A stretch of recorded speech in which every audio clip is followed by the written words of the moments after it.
Every new archaeological discovery changes the way we look at this civilization, from strange rituals and inventions ahead of their time to traces of unexpected natural disasters. Join me as we set out on a journey to uncover the untold mysteries of human history. So, fasten your seatbelt as we dive into today's mystery. But first, you'll have incredible luck if you like and subscribe before this video ends.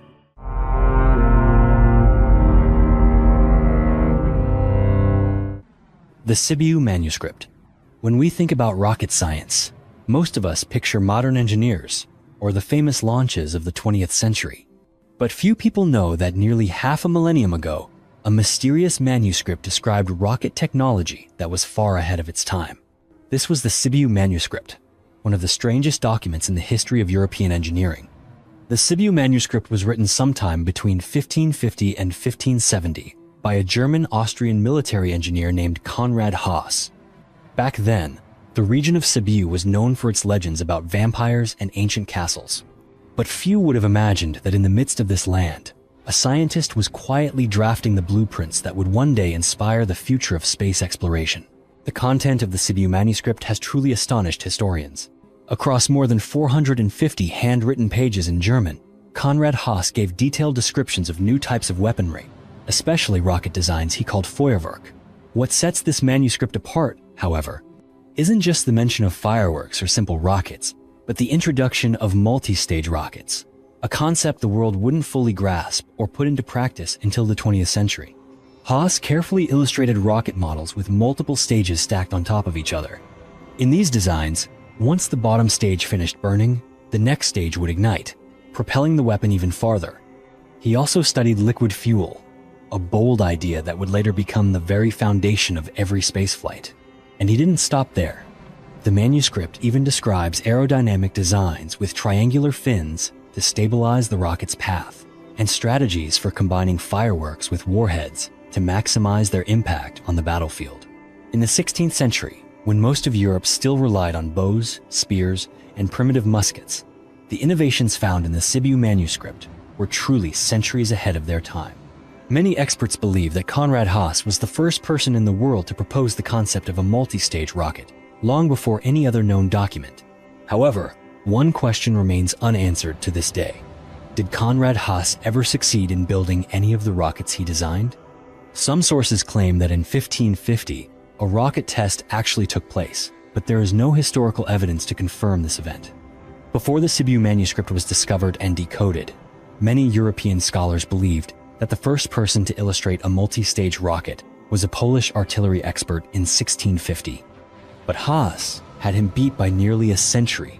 The Sibiu manuscript was discovered by chance in 1961, when Professor Doru Todoriciu of the University of Bucharest found it in the archives of the city of Sibiu. This discovery forced the international research community to reconsider the history of scientific and technical development from an entirely new perspective. Were Konrad Haas's daring ideas simply the products of imagination, or was he truly a forgotten genius of his time? Today, the Sibiu manuscript is still carefully preserved in Romania, standing as a testament to the limitless creativity of the human mind. The story of Konrad Haas and his multi-stage rocket designs is a reminder that sometimes the extraordinary chapters of human history are hidden in the most unlikely of places. The Sandbyborg Massacre.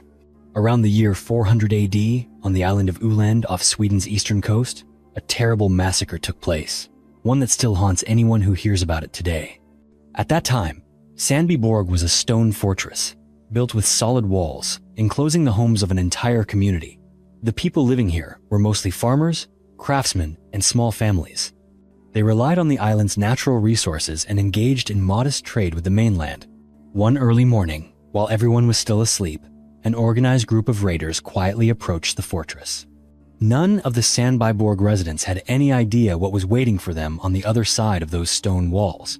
When the attackers stormed in, chaos instantly erupted inside the stronghold. The adults tried desperately to shield the children, while the young men rushed to find weapons to defend themselves, but all efforts were in vain.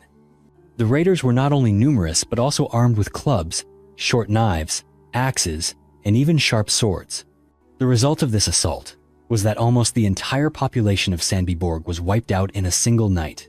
Archaeologists later determined that the number of victims could have reached as many as 200 or 250 people, including men, women, and many children.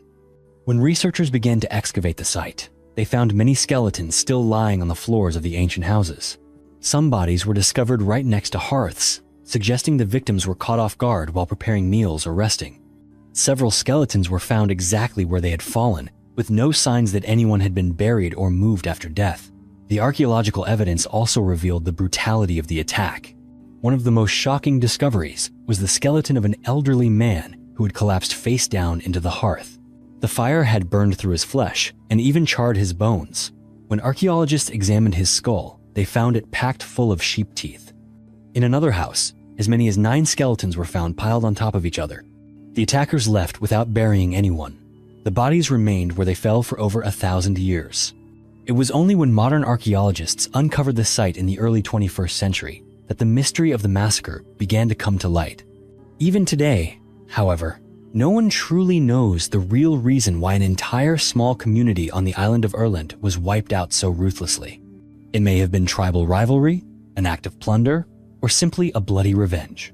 Whatever the cause, Sandby Borg remains one of the most chilling and mysterious archaeological sites in ancient European history. The oldest cheese in the world. One of the most unusual and fascinating discoveries about the daily life of ancient Egyptians came from something deceptively simple: a piece of cheese. In 2018, archaeologists uncovered a 3,200-year-old cheese inside the tomb of Thoms, who once served as the mayor of Memphis during the reigns of Pharaoh Seti I and Ramesses II. This tomb had been buried beneath the sand for centuries before it was rediscovered. When scientists began their excavation, they came across a large ceramic jar containing a solid white substance that had hardened over the ages. Chemical analysis confirmed that this was, in fact, the oldest cheese ever found in human history. The cheese may have been made from the milk of cows, sheep, or goats. What made this discovery even more remarkable was the presence of the bacteria responsible for brucellosis in the cheese sample. This bacteria is transmitted from animals to humans through unpasteurized dairy products and can cause prolonged fevers and serious complications. The finding not only proves that ancient Egyptians were making and consuming cheese at a very early stage, but also reveals that they faced foodborne health risks, dangers that even the modern world has not fully eliminated. Although cheese is now a beloved food across the globe, it's surprising to realize that this staple has been a part of human life for thousands of years, becoming essential to both royalty and commoners along the banks of the Nile. The ancient yo-yo. When people think about childhood toys, few realize that the yo-yo is not only a popular pastime today, but also one of the oldest inventions in human history. In fact, the yo-yo is considered the second oldest toy ever created, just after the doll. The journey of the yo-yo began thousands of years ago and has traveled through some of the world's greatest civilizations, from China and Greece to the islands of the Philippines. The earliest archaeological evidence of yo-yos comes from ancient Greece, where craftsmen depicted children playing with yo-yos on pottery more than 2,500 years ago. This shows that yo-yos weren't just decorative objects, they were truly a part of daily life and ancient culture. According to historians, the yo-yo may have first appeared in China long before it made its way westward. Ancient Chinese people invented toys with winding string mechanisms, and over time, this type of toy spread throughout Southeast Asia. In the Philippines, the yo-yo was known as the kumu. There, it was more than a simple toy. It was sometimes used as a hunting weapon or for self-defense, thanks to its spinning motion and long string. When the yo-yo reached Greece, it quickly became a popular toy for both children and adults. Ancient yo-yos were crafted from various materials, such as wood or terracotta, and their surfaces were often painted with intricate images of the gods. Yo-yos were not only used for play, they also held a place in coming-of-age rituals. Greek boys would offer their yo-yos to the gods as a symbolic gesture when they reached puberty, marking their transition into adulthood. Like so many toys, the yo-yo is more than just a source of entertainment. It reflects the cultural and social values of every era it has passed through. After thousands of years, the yo-yo continues to hold a magical appeal for people of all ages. The Anunnaki and the gold technology of the Sumerians. If you've ever heard about the ancient Sumerian civilization, chances are you've come across stories of a mysterious race known as the Anunnaki. In ancient texts unearthed in what is now southern Iraq, The Sumerians described the Anunnaki as gods from the stars, beings who descended to Earth to teach humanity all the most important knowledge, especially in mathematics and gold mining technology. The Sumerians' ancient clay tablets contain many references to the Anunnaki.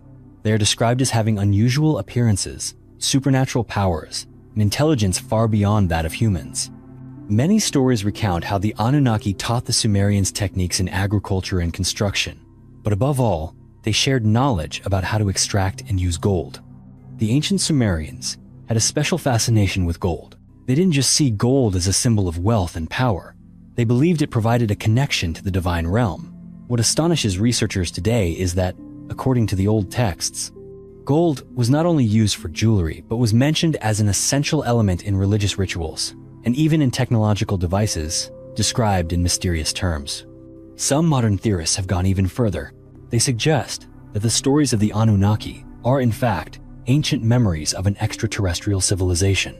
According to this theory, the Anunnaki were actually aliens who came to Earth from a distant planet to extract resources, most notably gold. Believers in this theory claim that the Sumerians were taught mathematics, measurement, and metallurgy to serve the Anunnaki's purpose. Some texts depict the Anunnaki giving humans farming tools, or even complex mathematical tablets. The mathematical system used by the Sumerians, based on the number 60, still affects us today, for example, in how we measure time and angles. The Sumerians' precision in astronomy continues to impress scientists, as they were able to predict astronomical events with remarkable accuracy, using only simple tools. Whether you believe in the ancient alien theory or not, there's no denying that the presence of the Anunnaki in Sumerian culture remains one of the most mysterious and captivating subjects in ancient history.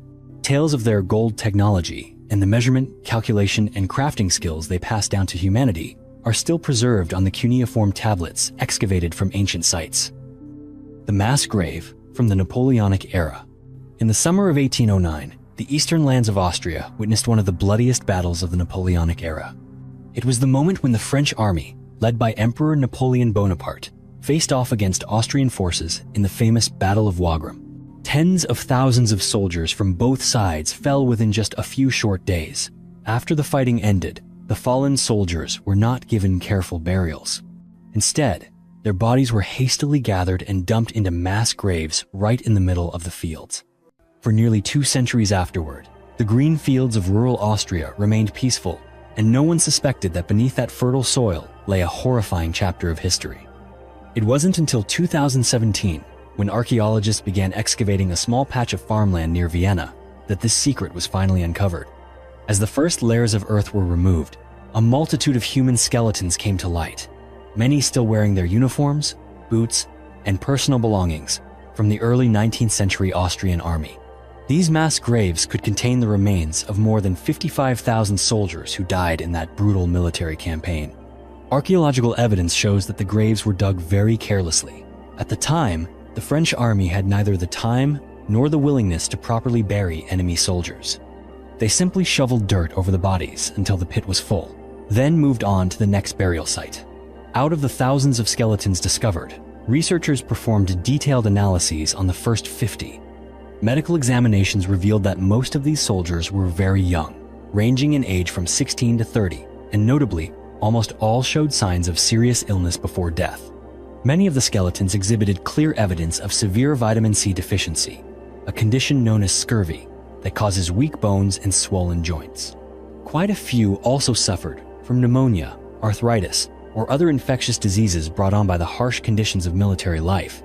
By the time battle broke out, most of them were too weak to put up much resistance and collapsed on the field, with some dying from illness or exhaustion rather than wounds from bullets or bayonets. Alongside the human remains, archaeologists found hundreds of lead bullets and many personal items such as knives, spoons, and medals. These artifacts provide vivid evidence of the ferocity of the Battle of Wagram and the harsh realities faced by Napoleon's soldiers. What is especially striking is that through these remnants hidden underground, it becomes clear that war in that era was not just about glamorous battles between generals and their maps. It was also a tragedy for tens of thousands of young men, most of whom had only just left home, forced to live in deprivation and disease, and to die quietly with no one ever knowing their names. Prehistoric animals, ancient technology, and the Ica stones. If you've ever wondered whether ancient humans might have once lived alongside dinosaurs, you might be surprised to learn about the mysterious stones discovered in Peru. These artifacts are known as the Ica stones, and their story remains one of the greatest enigmas in modern archaeology. The Ica stone collection is made up of thousands of rocks, each carved with incredibly strange images. Many of these stones depict humans riding dinosaurs, performing complex surgeries, and even show a man looking through a telescope. These carvings seem to challenge everything we think we know about the evolutionary history of mankind. The story of the Ica stones began to draw attention in 1966, when a Peruvian doctor named Javier Cabrera happened to come across a peculiar stone at a small shop in the city of Ica. When he saw the carvings on the stone, he was completely captivated and decided to start collecting more stones from rural areas around the Ica Valley. In a short period of time, his collection grew to nearly 20,000 stones, featuring every imaginable size and subject. By 1996, Javier Cabrera had amassed so many stones that he opened a museum dedicated solely to displaying them to the public. He also published a book called The Message of the Engraved Ica Stones, in which he put forward a truly astonishing theory. According to Cabrera, the stones are the legacy of an ancient civilization he called the Glyptolithic man. He believed these people came from another planet, lived on Earth millions of years ago, and were the ones who engraved these images before leaving. Cabrera's theories went even further. He claimed that this civilization possessed an extremely advanced level of technology, with knowledge of genetics, medicine, and astronomy far surpassing anything ever known on Earth. According to him, the images of brain surgery, organ transplants, or humans interacting with dinosaurs were all evidence that Glyptolithic man really existed. The Ica stones quickly became a subject of worldwide controversy. Many proponents of creationist theories saw the collection as definitive proof supporting their belief that humans and dinosaurs once lived at the same time. However, most scientists and archaeologists regard the stones as a sophisticated hoax. They point out that the dinosaurs depicted on the Ica stones look remarkably similar to drawings from the mid-20th century, a time when paleontology had already made dinosaur imagery popular around the world.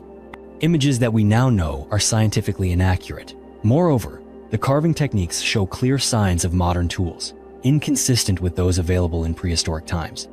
Whether genuine or not, the Ica stone collection continues to spark heated debate among scientists, conspiracy theorists, and those who are simply curious about humanity's distant past. Human sacrifice during fortress construction in Korea. In the 4th century AD, on the land that is now Korea, the kingdom of Silla flourished and grew in power.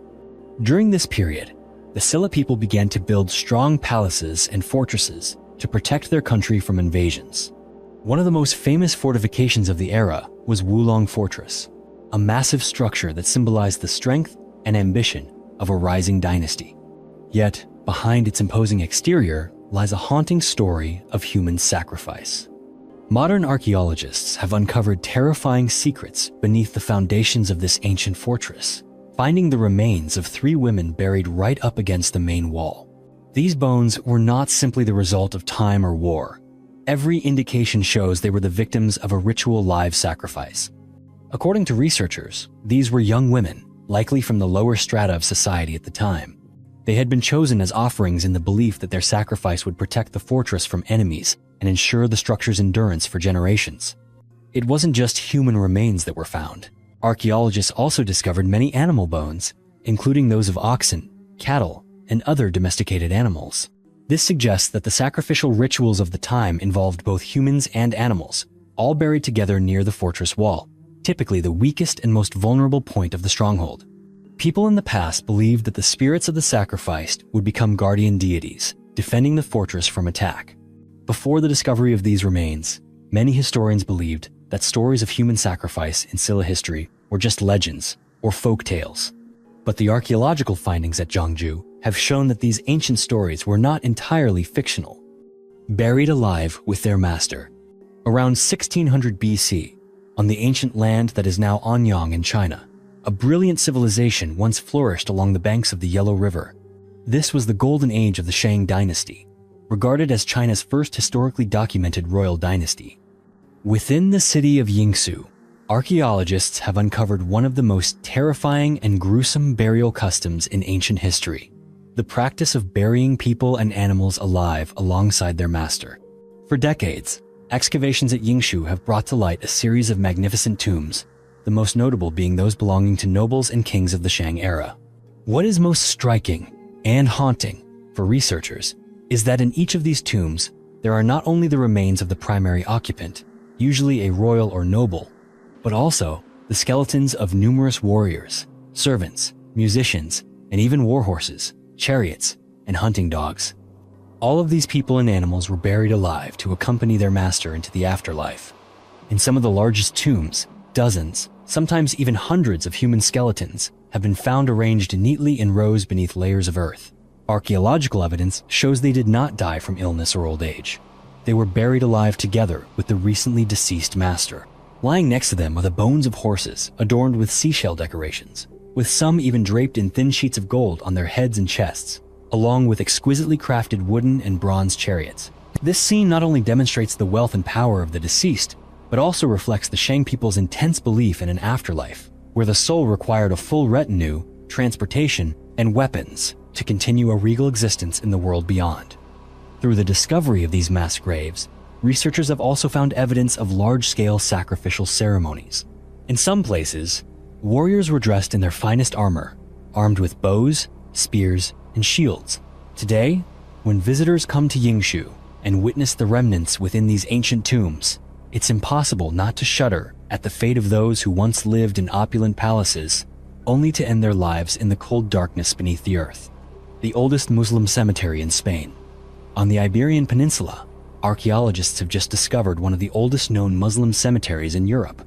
This finding took place near the town of Taust, in the Ebro Valley, a region that was once the border between two great civilizations, Christianity in the north and Islam in the south. When the archaeological team carried out the excavation, they found a total of 433 ancient graves. These graves date from the 8th to the 12th centuries, matching the earliest period of Islamic invasion and rule in Spain. All the remains were buried according to Islamic customs, with the heads turned toward Mecca and no grave goods included. The appearance of such a large cemetery is clear evidence that the Taust area once had a prosperous Muslim community, even though local historical records hardly mention their presence. Researchers also noticed that most of the people buried here were young and middle-aged, but there were also the remains of children and women, which shows that this was a cemetery for the entire community. Thanks to the intact skeletons, scientists can now conduct genetic and bioarchaeological analyses to learn more about the origins and lifestyles of Muslims in ancient Spain. Today, the discovery of the ancient Muslim cemetery at Taust not only helps to clarify a part of history that was once forgotten, but also reminds us that, for many centuries, the Iberian Peninsula was a meeting point and a crossroads for the great cultures of the world. The Trunyan Cemetery. On the picturesque island of Bali in Indonesia, there is a small village called Trunyan. This village is known not only for its stunning, untouched scenery, but also for a funeral custom so unusual that it is perhaps unique in the world. For the people of Trunyan, death is not seen as a sorrowful ending, but as a return to nature, and the way they say farewell to their loved ones has left many outsiders uneasy after witnessing it. Unlike most Asian cultures, where the dead are usually buried in the ground or cremated to ashes, the people of Trunyan do things differently. When someone passes away, their body is simply wrapped in a plain white cloth and taken to a cemetery located beside a dense bamboo forest. There, beneath the shade of an ancient taru menyan tree, the body is placed inside a small bamboo cage. Whenever a cage becomes full, the oldest remains are removed and stacked with other bones in a communal pile near the base of the tree. The skulls, however, are carefully arranged in a long row right under the taru menyan, creating a haunting sight with hundreds of bright white skulls stacked on top of one another over generations. There is something extraordinary that everyone who visits Trunyan for the first time wonders about. Despite the large number of exposed bodies, there is almost no foul odor at all. According to the locals, it is the taru menyan tree itself, with its thick leaves and deep roots, that releases a natural fragrance and keeps the air around the cemetery fresh and gentle. The name Trunyan also comes from this very tree. This custom is reserved only for those who were born in the village of Trunyan, and applies solely to those who die of old age. Deaths caused by accidents, murder, or in childhood must be buried in a separate location. For hundreds of years, the way the people of Trunnion bid farewell to the dead has remained unchanged. To them, death is not something to fear or to hide. It is part of the eternal cycle of life, a moment when the body is returned to the earth and sky, so the soul can peacefully depart with the mountain winds and the still waters of the lake. The discovery of hallucinogenic substances in Egyptian rituals. Throughout the history of ancient Egypt, religious rituals and spiritual beliefs were always intertwined with mysterious elements that often stretch far beyond what the modern mind can imagine. Recently, a discovery at the Saqqara necropolis has shed new light on the spiritual life and unique ceremonial practices of the ancient Egyptians. A research team led by Dr. David Tanasi from the University of South Florida found a ceramic cup shaped like the head of the god Bees. This cup dates back around 2,000 years and was expertly crafted, bearing the humorous yet powerful features of the god Bees. But what truly surprised archaeologists was not the shape of the cup, but what was found inside. When scientists conducted chemical analysis on the residue left at the bottom, they discovered a special mixture that included alcohol, sesame seeds, pine nuts, grapes, licorice, and honey.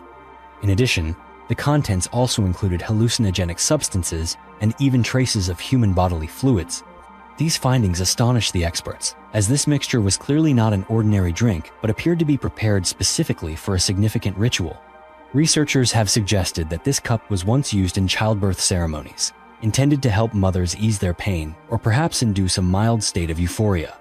This discovery not only sheds more light on the spiritual practices of the ancient Egyptians, but also demonstrates that they were already using various herbs and mind-altering substances in ritual activities thousands of years ago. Behind every archaeological find, we gain a new perspective on the creativity, imagination, and even the boundaries pushed by ancient people, mysteries that continue to amaze the modern world to this day. End-of-life care in West Texas. In the barren desert of West Texas, archaeologists have uncovered a story both moving and haunting about human compassion in ancient times. Around 400 to 1,000 years ago, where cliffs and caves served as homes for many native tribes, a man spent his final days in particularly painful circumstances.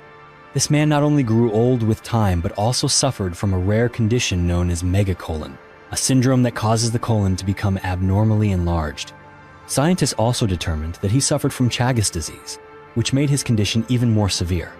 In the last months of his life, he appeared to lose the ability to walk or care for himself, relying entirely on those around him for every basic need. What especially drew the attention of archaeologists and anthropologists was not just the illness itself, but the evidence of care he received. By analyzing his remains and the contents of his digestive system, researchers discovered that during the final stage of his life, he was fed grasshoppers with all their legs meticulously removed. His loved ones had carefully pulled off the sharp little legs from hundreds of insects, then offered only the soft bodies for him to eat. Grasshoppers are rich in protein and water, and are much easier to digest than other meats, an important detail, considering how weak his digestive system had become.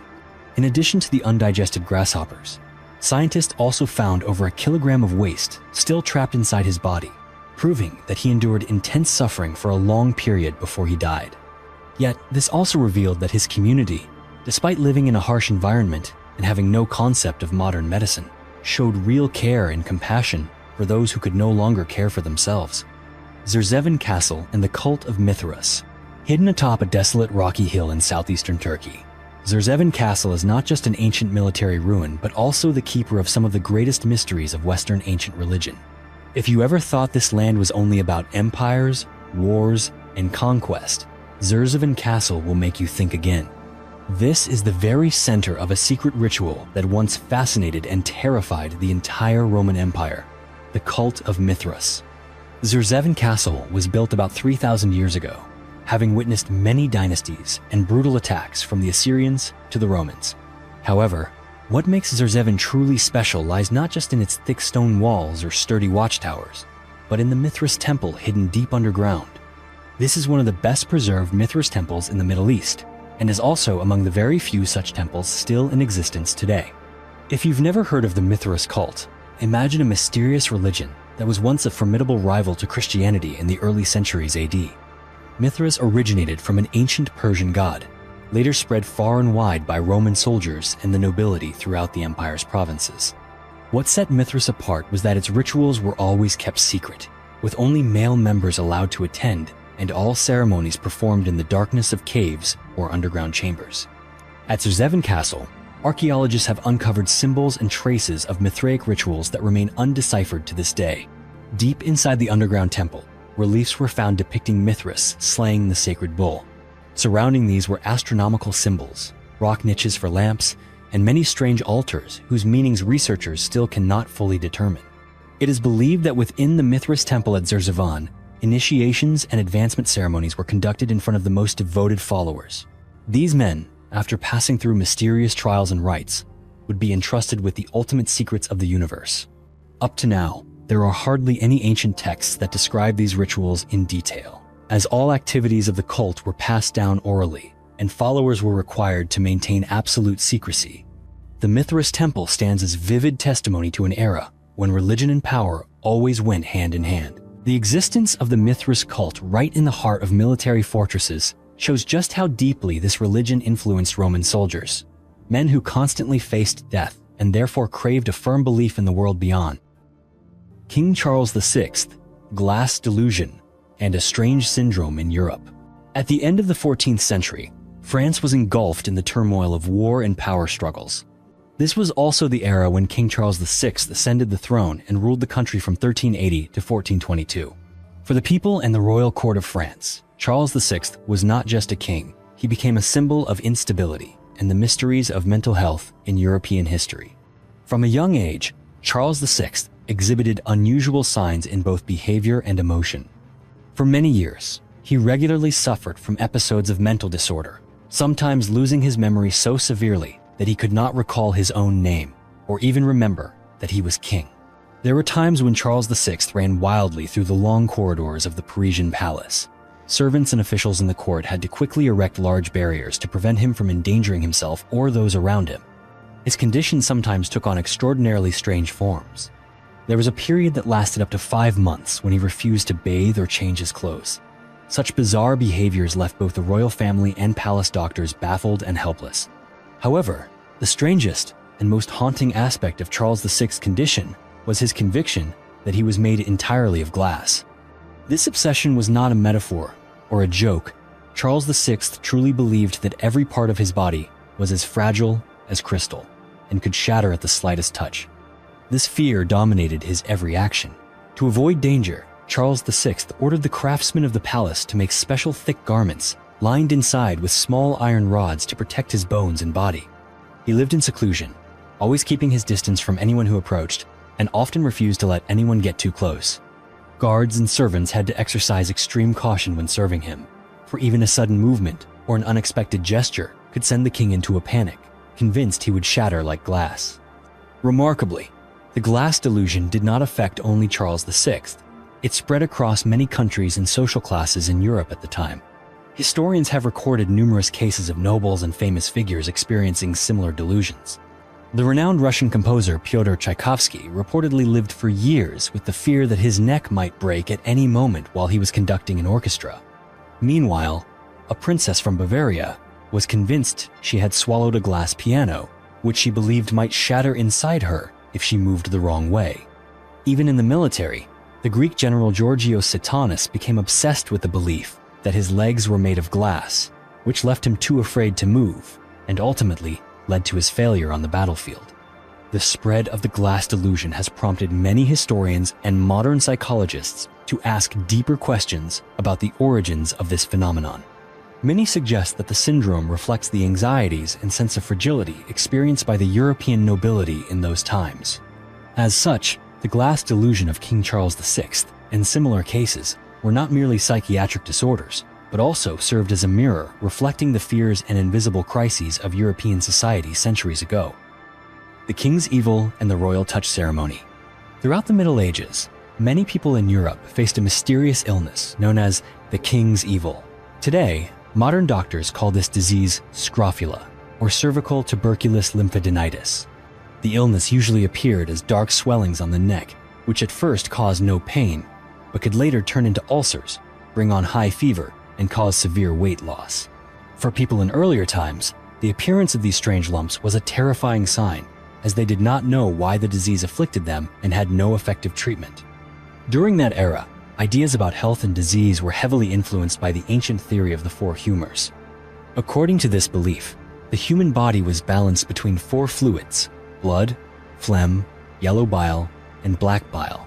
When any of the four humors became excessive or polluted, illness would occur.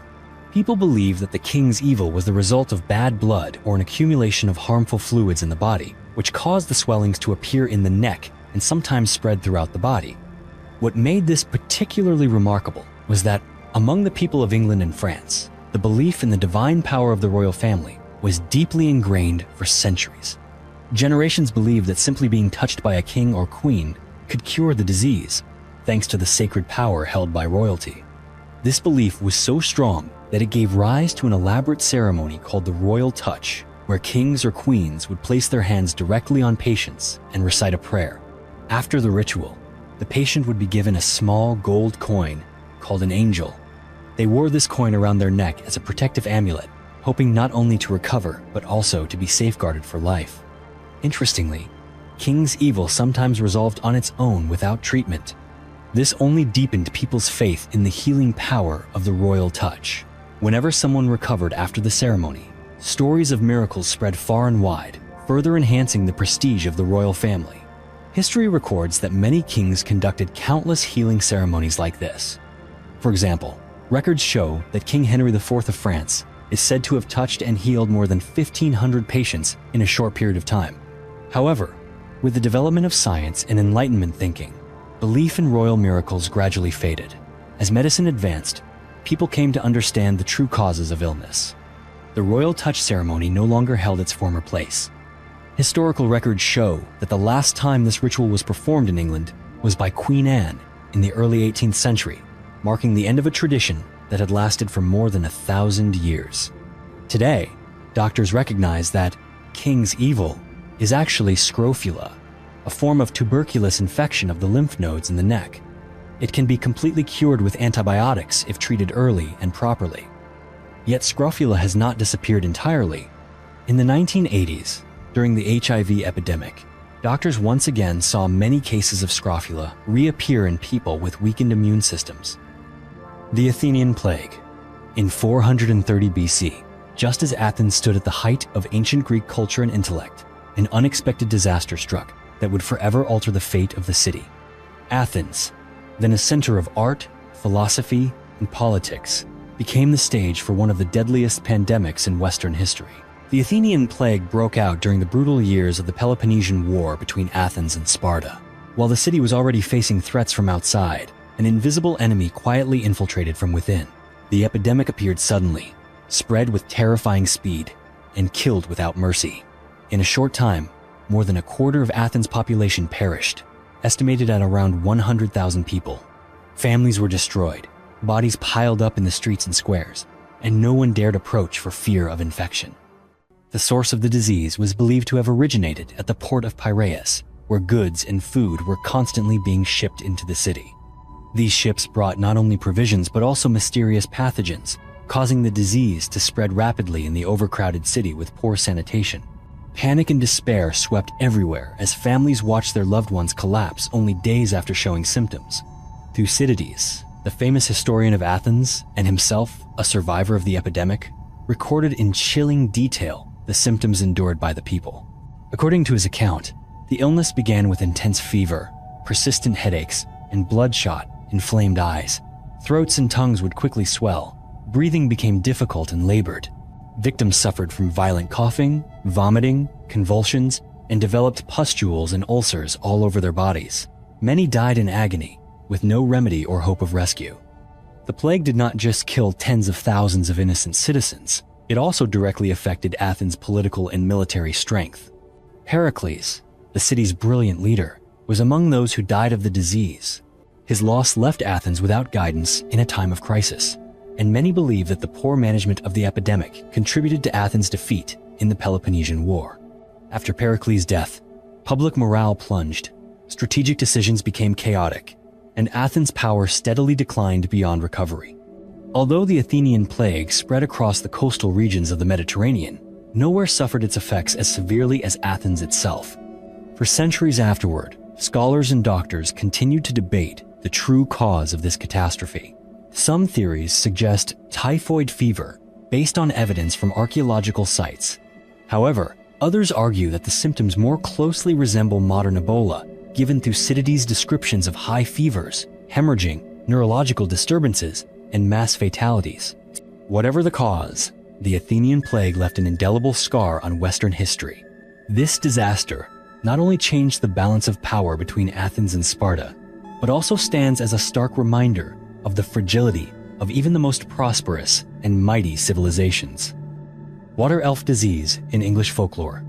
In the Middle Ages, England was not only a land of ancient castles and legends of knights, but also a place where people lived with constant fear of supernatural forces. One of their greatest anxieties was the belief in the existence of beings called water elves. To people of that time, water elves were not the gentle creatures of fairy tales. They were seen as the source of misfortune, pain, and illness, especially those strange and inexplicable diseases. In the imagination of medieval English villagers, water elves were malevolent beings who tormented not just humans, but livestock as well.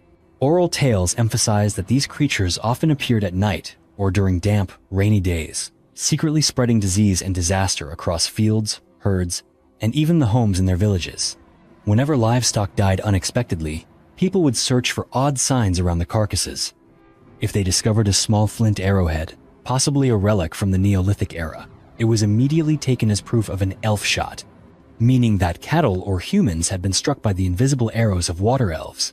This fear became so widespread that a mysterious illness known as water elf disease became common throughout the countryside. In response, the Anglo-Saxons created special incantations to treat it. These charms were passed down from generation to generation, blending herbal knowledge with mystical elements.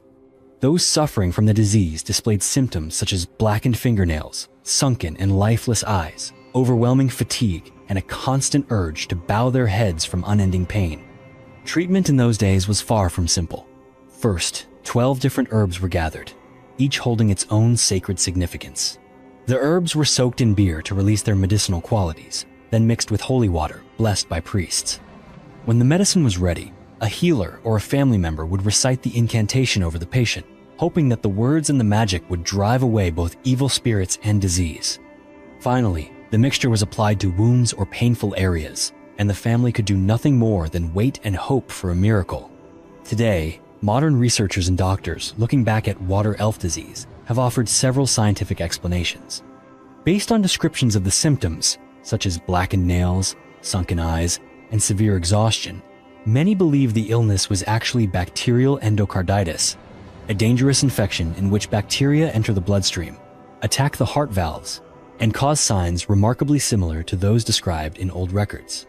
In an age before the development of modern medicine, what people could not explain was often attributed to supernatural forces, forming an essential part of England's rich treasury of folk legends. The mysterious Coquelicli pandemic in the New World, 16th century. When the Spanish set foot in the New World at the beginning of the 16th century, they brought not only weapons, ships, and the beliefs of Europe, but also, unintentionally, a series of epidemics that had never before been seen in the history of Central American civilizations. Among them, the Coquelicli pandemic is one of the greatest and most devastating mysteries. The word Coquelicli in the Aztec Nahuatl language means plague or calamity, and that name haunted an entire generation as it claimed the lives of 80% of the native population in just a few decades. History records two major outbreaks, the first from 1545 to 1548, and the second from 1576 to 1580.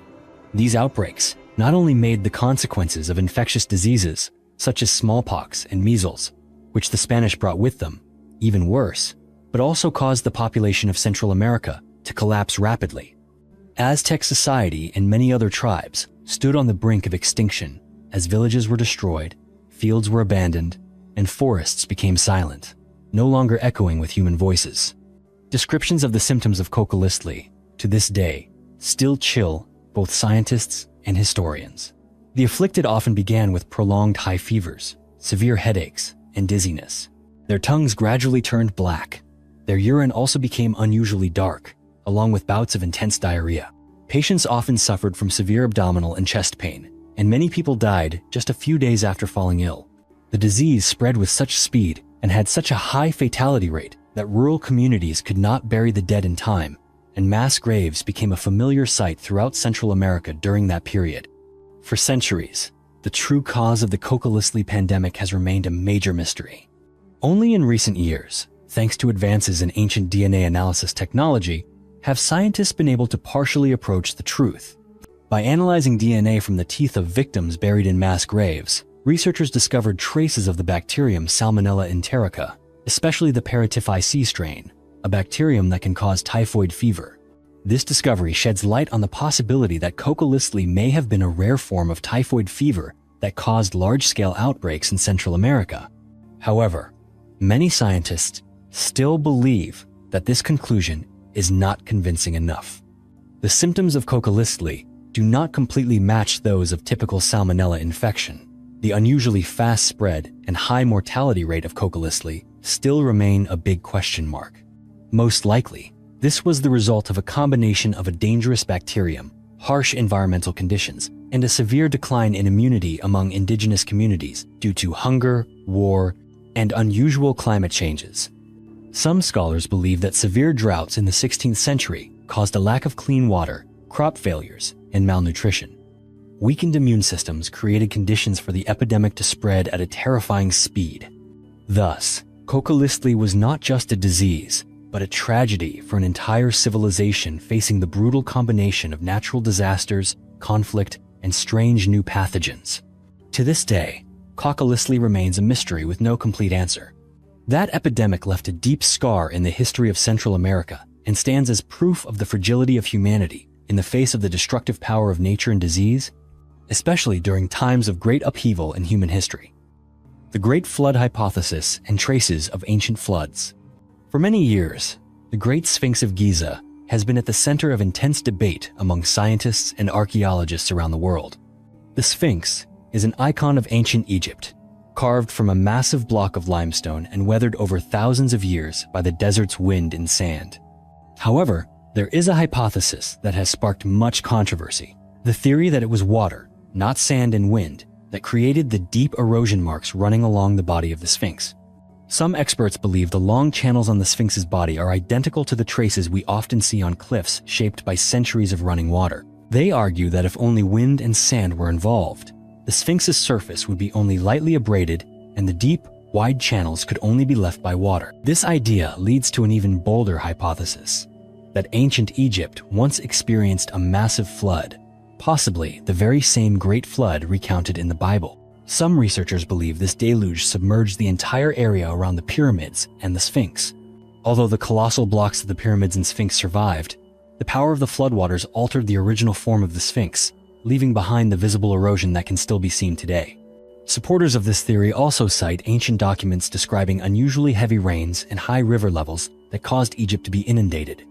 Beyond the Sphinx, evidence of ancient flooding has also appeared in underground cemeteries and tombs at Luxor. When archaeologists opened tombs from the Middle Kingdom, they found that many mummies and coffins had been infiltrated by water. The wrappings around the mummies had rotted away, the wood of the coffins had swollen and warped, and water damage remained clearly visible. Some scientists argue this cannot be explained by ordinary groundwater, as many of the tombs were built at high elevations. Such a phenomenon could only happen if the area had once experienced a flood powerful enough to raise water levels and submerge an entire cemetery. These discoveries have sparked intense debate among the international academic and archaeological community. Some believe that what is being uncovered today is only the tip of the iceberg, a remnant of a natural disaster that once devastated ancient Egypt. If the theories of a great flood and massive inundations are true, we may have to reevaluate the history of Egyptian civilization from a completely new perspective. Perhaps the grand monuments left behind by the Egyptians are not only human achievements, but also silent witnesses to catastrophic natural upheavals. And perhaps it was precisely those disasters that helped shape a civilization with extraordinary resilience and adaptability, allowing it to survive for thousands of years despite the ever-changing forces of nature and time. the animal mummy market of ancient Egypt, and the intact mummified falcon. Throughout the long history of ancient Egypt, animals always held a special place in both religion and spiritual life. Egyptians worshipped many animals as embodiments of the gods, and among them, the falcon was considered the symbol of the mighty Horus, the god of the sky and protector of the Egyptian throne. Beyond belief, the practice of animal mummification became an essential part of religious rituals, and even gave rise to a vibrant mummy market that thrived for centuries. One of the clearest recent examples of the enduring fascination with Egyptian animal mummies was just recorded. An intact mummified falcon dating to the 26th dynasty, around the 6th to 7th century BC, appeared at a major auction in Abu Dhabi. What drew special attention from collectors and archaeologists was the remarkably preserved condition of this artifact.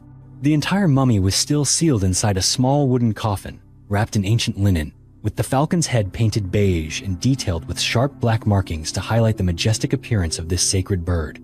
Archaeological experts conducted X-ray scans and confirmed that the falcon's skeleton had retained its original shape, with every small bone still in place, a rarity for animal mummies that have spent over 2,000 years underground. Except for a broken right wing, likely the result of a ritual sacrifice, the falcon mummy was nearly perfect. Its value soared to nearly $90,000 at auction, reflecting the modern world's passion for the mysterious and sacred legacy left behind by the ancient Egyptians. The story of the mummified falcon not only demonstrates the sophisticated technique of animal mummification, but also serves as evidence of a mummy market that stretched from antiquity all the way to the present.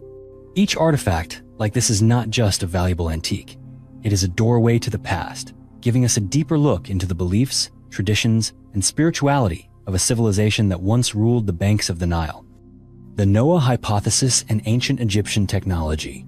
For centuries, the story of Noah and his ark has been an essential part of Western culture, inseparable from the image of a devoted old man building a vessel to save life from the Great Flood in the Bible. However, today, many researchers are starting to ask, was Noah merely a legendary figure, or could he actually be connected to a great civilization that once existed on the banks of the Nile, the ancient Egyptians? This hypothesis arises from the remarkable similarities between the story of Noah's Ark and the ancient Egyptians' ability to construct colossal monuments. Thousands of years ago, the Egyptians built giant pyramids, deep underground tombs, and magnificent temples, many of whose construction secrets still astonish the modern world. Quite a few people have asked, if the Egyptians could transport and assemble millions of stone blocks weighing dozens of tons each, then building a massive ship to survive a great flood would not have been beyond their reach. Some archaeologists and historians have even boldly suggested that Noah may actually have been an engineer or architect from ancient Egypt, someone who applied the advanced technical knowledge of his era to build the famous ark described in the Bible. Even more intriguingly, structures like the Tower of Babel, celebrated as symbols of pride and architectural mastery, also share many features with the towers and tombs that the Egyptians left behind on this land. It doesn't end with these theories about construction techniques. Many recent archaeological findings show that ancient Egypt once endured severe floods. Traces of flooding discovered in ancient tombs, mummies, and ruins around Luxor and Giza have led researchers to question whether the Great Flood described in the Bible might have actually occurred in this region. If these floods were large enough to submerge entire settlements and temples, then perhaps ancient stories really did record memories of a disaster that once took place in human history. The hypothesis connecting Noah, Egyptian engineering, and the Great Flood not only challenges our traditional understanding, but also opens a new approach, one that helps link the mysteries of the Bible with the archaeological heritage still present in Egypt today. Sometimes, the truth about the past is found where we least expect it, beneath the golden sands of the desert and under the stones of the pyramids. The lives of ancient Egyptian scribes, the first office workers in history. When people think of ancient Egyptian civilization, most imagine powerful pharaohs, majestic pyramids, or the mystical rituals surrounding the gods. However, behind the prosperity of the entire empire were the silent figures, the ancient scribes, who can be seen as history's very first office workers. They were the ones who recorded and preserved all knowledge, events, laws, and legends, helping to build the management systems and social organization of their time.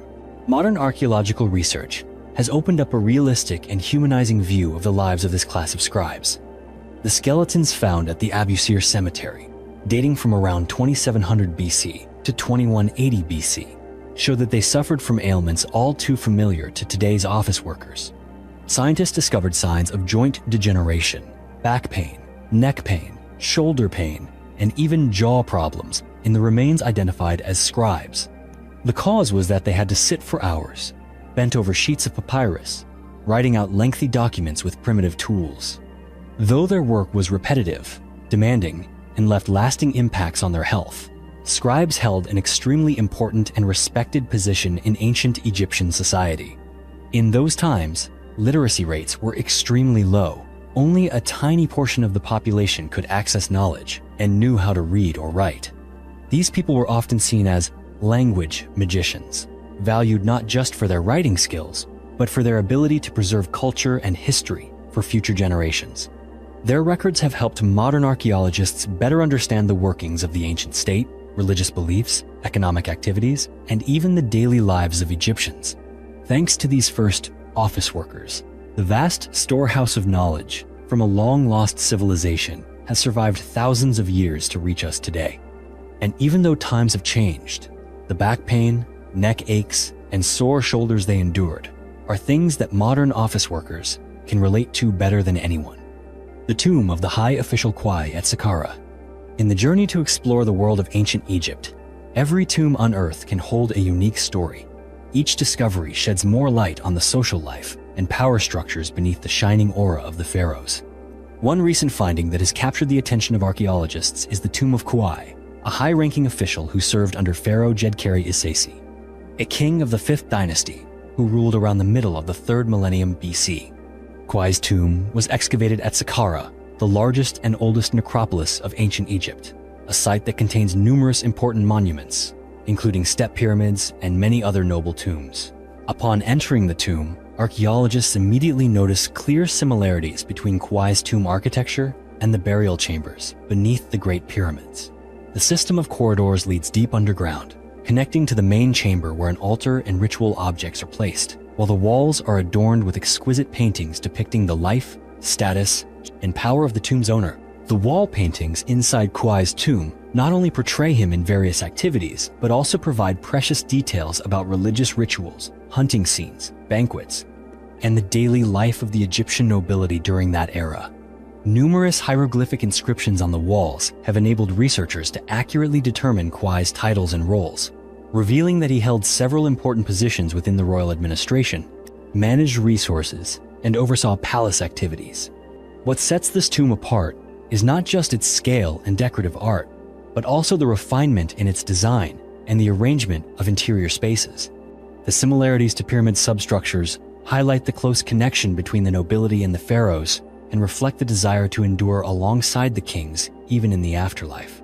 Kwai's tomb is yet another testament to the advancement of architecture, art, and social organization during the golden age of ancient Egypt.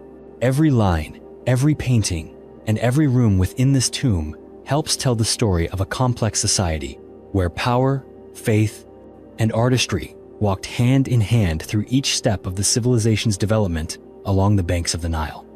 Thank you for watching until the end of the video. If you found these mysteries fascinating, let us know your thoughts in the comments below.